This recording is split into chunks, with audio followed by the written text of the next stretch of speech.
कांग्रेस तो जिस दिन संगठन बन गया उस दिन काफी गेन करेगी, काफी अप होगी। और लोगों के अंदर तो पूरा रोष है बीजेपी के खिलाफ। वो चाहते हैं कि कांग्रेस का संगठन बनकर जिम्मेवार जो लोग हैं पद पर जो बैठे हैं कांग्रेस के, वो हमारे बीच में आए ताकि हम ज्यादा से ज्यादा उनके साथ जुड़े, क्योंकि आज लोगों के पास कोई विकल्प नहीं है सिर्फ कांग्रेस को छोड़कर। कांग्रेस ही एक ऐसी पार्टी है जो लोगों की भावनाओं की कदर करती है और उनकी आवाज उठाती है, उनके मुद्दे उठाती है। आने वाले समय में बहुत अच्छा रूप लेकर कांग्रेस सत्ता में आएगी। सर, आपकी लोकप्रियता का राज क्या है, ईमानदारी या मेहनत?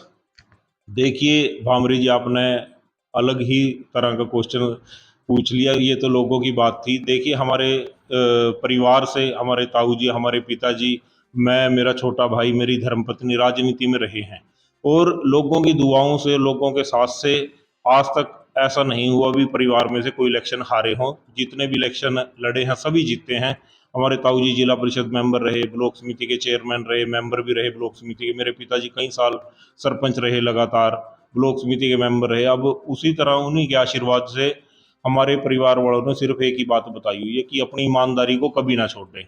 और रात को भी अगर फोन आए अपने कार्यकर्ता का, अपने साथी का, तो हम रात को भी उनके साथ उनकी पीड़ा में खड़े हैं।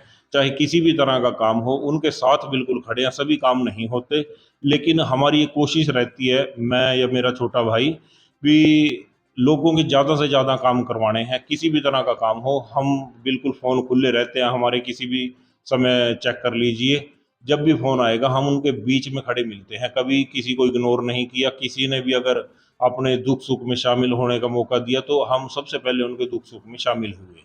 राहुल जी ने जो संगठन को लेकर प्रक्रिया चलाई हुई है, उस प्रक्रिया को भाई अनिल संधू जी कैसे देखते हैं, उसके बारे में विस्तार से बताएंगे भाई अनिल संधू जी, कांग्रेस नेता।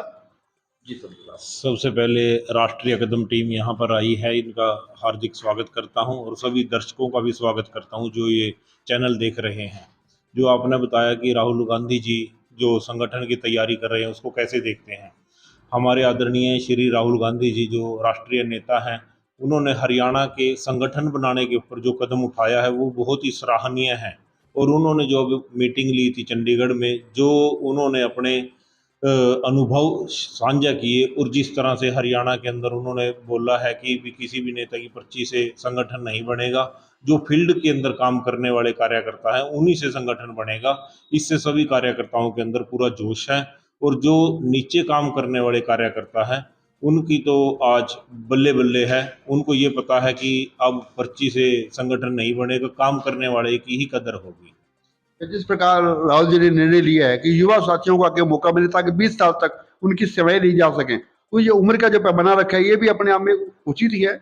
ये तो बहुत बढ़िया कदम उन्होंने उठाया है, क्योंकि युवा जो काम कर सकता है, तो जब जो हमारे बुजुर्ग शायद इस उम्र में आकर नहीं कर सकते, और उन्होंने अपनी उम्र के अंदर जब वो युवा थे उन्होंने बहुत काम किए, बहुत उनके, उनको एक ऐसे सलाहकार के रूप में नियुक्त करना चाहिए ताकि हमारे युवा जो आगे आए उनसे सलाह लेकर काम करें और उनका तजुर्बा भी काम करे और युवाओं की जो एनर्जी है वो संगठन के रूप में काम करे ताकि हमारी कांग्रेस पार्टी आगे बढ़ सके। सर, वर्षों से कांग्रेस के कार्यकर्ता एक मांग कर रहे थे, उनकी इच्छा थी कि संगठन बने।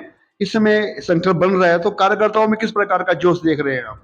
देखिए मेरी काफ़ी लोगों से बात हुई, काफ़ी कांग्रेस कार्यकर्ताओं से बात हुई, उनके अंदर अलग ही जोश है कि हमारा संगठन जो है, जो काफ़ी समय से पेंडिंग था, वो अब बढ़ने की स्थिति में है। श्री राहुल गांधी जी ने जो कदम उठाया है, अब हमारा कांग्रेस पार्टी का संगठन जरूर बन के रहेगा। और इसके अंदर तवज्जो भी उन्हीं लोगों को दी जाएगी जो बिल्कुल फील्ड के अंदर मेहनत करते हैं, जो इसके लिए एलिजिबल हैं और काम करेंगे। वो जरूर संगठन एक बहुत बढ़िया बनेगा, हरियाणा का संगठन अच्छा काम करेगा।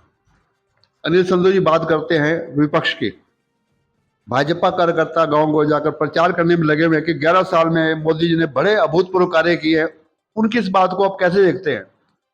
कहाँ काम किए, हमें तो कहीं दिखते नहीं, क्योंकि चुनाव के अंदर इन्होंने एक आडंबर मचाया कि हर किसी के बीपीएल कार्ड बना दिए। जिसके पास 8-8 10-10 किले जमीन के भी थे या उनके अच्छा कारोबार था, उनके बीपीएल कार्ड बना दिए वोट लेने के चक्कर में।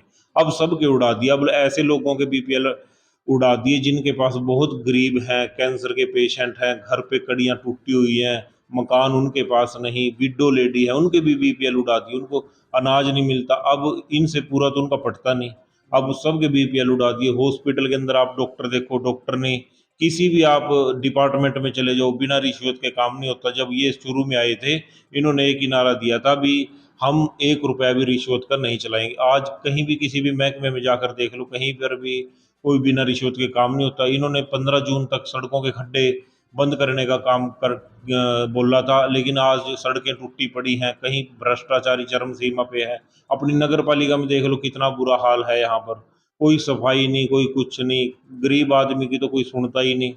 अब यहाँ सढौरा के अंदर देख लो, अब थोड़े दिन में फ्लड आने वाला है यहाँ पर, लेकिन अभी तक पटड़ी का काम नहीं हुआ। सढौरा फिर डूबेगा, फिर वही स्थिति आएगी, फिर यहाँ पर 4 नेता आके फोटो खिंचवाएंगे, लेकिन जनता को कोई राहत नहीं मिलेगी जब तक ये पटड़ी नहीं लगती। नदी की खुदाई नहीं होती, 5-6 फुट का टेंडर करने वाले थे, लेकिन अभी तक नहीं हुआ। कोई इनकी लगाम किसी के हाथ में है ही नहीं, अफसरशाही इनके ऊपर हावी है। अब पीछे इन्होंने जो हमारे वहाँ पे पहलगाम में जो घटना हुई थी, वो बड़ी ही निंदनीय थी, लेकिन उसके ऊपर भी इन्होंने राजनीति करने की कोशिश करी। और कहीं ना कहीं ये सिंदूर बांटने का जो काम करने वाले थे, पूरा इन्होंने एक तैयारी कर ली थी, लेकिन उसका कहीं ना कहीं असर गलत दिख रहा था, इसलिए वो भी प्रोग्राम इन्होंने एट ए टाइम कैंसिल किया। नहीं तो काफ़ी लोग जो दूसरे टाइप के थे, वो पूरी तैयारी में थे भी हम घर घर सिंदूर दे के जाएंगे। उस टाइप से भी राजनीति करने की कोशिश करते, बिल्कुल जीरो है इनका काम।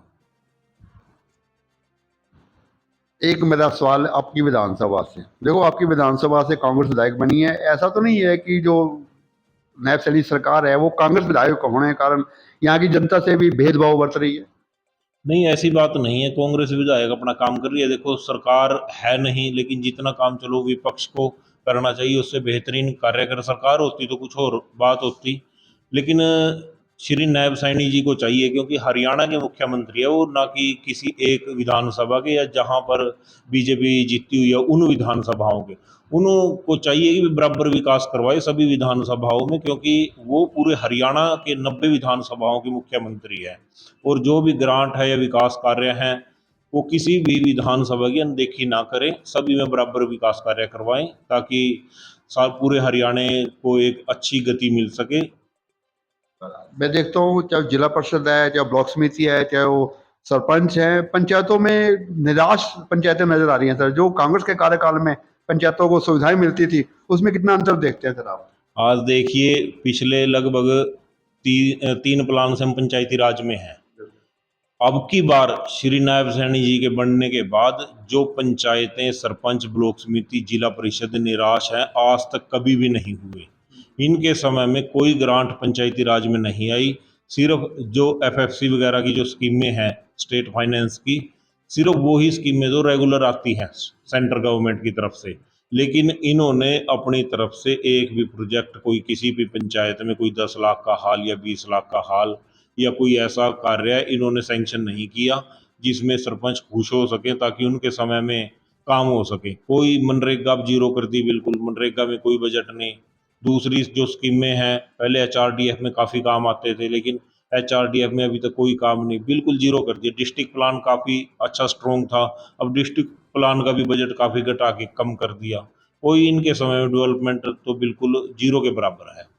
सर जो आयुष्मान कार्ड है उसकी पहले सेवाएं प्राइवेट हॉस्पिटल में मिलती थी, अब सरकार ने उनकी प्राइवेट हॉस्पिटलों में सेवाएं बंद कर दी। हॉस्पिटल, सरकारी हॉस्पिटल में डॉक्टर नहीं है, डॉक्टर हैं तो आते नहीं हैं, तो उसको कैसे देखते हैं जरा? देखिए, वहाँ पर इनको पैसा भरना पड़ता है। अगर किसी पेशेंट को प्राइवेट हॉस्पिटल में जाएं, उसको अच्छा इलाज मिलता था, 2 लाख, 3 लाख, 5 लाख तक का इलाज था, वहाँ पर सरकार को पैसा भरना पड़ता था। पैसे का इंतजाम इनके पास है नहीं, तो ये काटेंगे ही धीरे धीरे करके। इनको किसी गरीब से कोई मतलब नहीं, तभी बीपीएल कार्ड काट रहे हैं ये, तभी प्राइवेट हॉस्पिटल की सेवाएं बंद कर दी।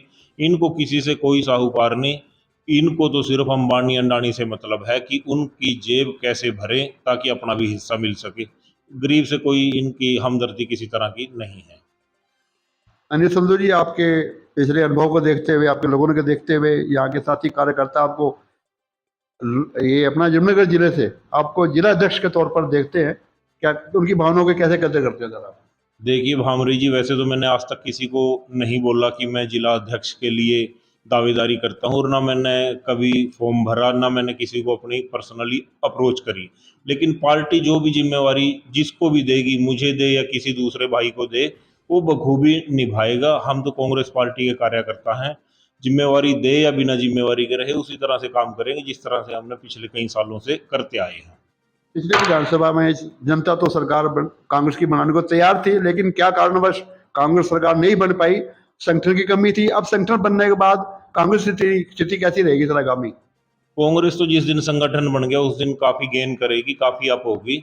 और लोगों के अंदर तो पूरा रोष है बीजेपी के खिलाफ। वो चाहते हैं कि कांग्रेस का संगठन बनकर जिम्मेवार जो लोग हैं पद पर जो बैठे हैं कांग्रेस के, वो हमारे बीच में आए ताकि हम ज़्यादा से ज़्यादा उनके साथ जुड़ें। क्योंकि आज लोगों के पास कोई विकल्प नहीं है सिर्फ कांग्रेस को छोड़कर। कांग्रेस ही एक ऐसी पार्टी है जो लोगों की भावनाओं की कदर करती है और उनकी आवाज़ उठाती है, उनके मुद्दे उठाती है। आने वाले समय में बहुत अच्छा रूप लेकर कांग्रेस सत्ता में आएगी। सर आपकी लोकप्रियता का राज क्या है? ईमानदारी या मेहनत? देखिए भामरी जी, आपने अलग ही तरह का क्वेश्चन पूछ लिया। ये तो लोगों की बात थी। देखिए हमारे परिवार से हमारे ताऊ जी, हमारे पिताजी, मैं, मेरा छोटा भाई, मेरी धर्मपत्नी राजनीति में रहे हैं। और लोगों की दुआओं से, लोगों के साथ से आज तक ऐसा नहीं हुआ भी परिवार में से कोई इलेक्शन हारे हों। जितने भी इलेक्शन लड़े हैं सभी जीते हैं। हमारे ताऊ जी जिला परिषद मेंबर रहे, ब्लॉक समिति के चेयरमैन रहे, मेंबर भी रहे ब्लॉक समिति के। मेरे पिताजी कई साल सरपंच रहे, लगातार ब्लॉक समिति के मेंबर रहे। अब उसी तरह उन्हीं के आशीर्वाद से हमारे परिवार वालों ने सिर्फ एक ही बात बताई हुई है कि अपनी ईमानदारी को कभी ना छोड़े। और रात को भी अगर फोन आए अपने कार्यकर्ता का, अपने साथी का, तो हम रात को भी उनके साथ उनकी पीड़ा में खड़े हैं। चाहे किसी भी तरह का काम हो, उनके साथ बिल्कुल खड़े हैं। सभी काम नहीं होते, लेकिन हमारी ये कोशिश रहती है, मैं या मेरा छोटा भाई भी, लोगों के ज़्यादा से ज़्यादा काम करवाने हैं। किसी भी तरह का काम हो, हम बिल्कुल फ़ोन खुले रहते हैं हमारे। किसी भी समय चेक कर लीजिए, जब भी फ़ोन आएगा हम उनके बीच में खड़े मिलते हैं। कभी किसी को इग्नोर नहीं किया। किसी ने भी अगर अपने दुख सुख में शामिल होने का मौका दिया तो हम सबसे पहले उनके दुख सुख में शामिल हुए। अनिल संधू जी सीमित साधनों से जनता की सेवा कर रहे हैं। पार्टी में अच्छा पद, अच्छी मर्यादा मिलेगी और अधिक मेहनत से कार्य करेंगे। मेरी शुभकामनाएं भाई अनिल संधू जी के साथ। धन्यवाद। जय हिंद, जय भारत। जय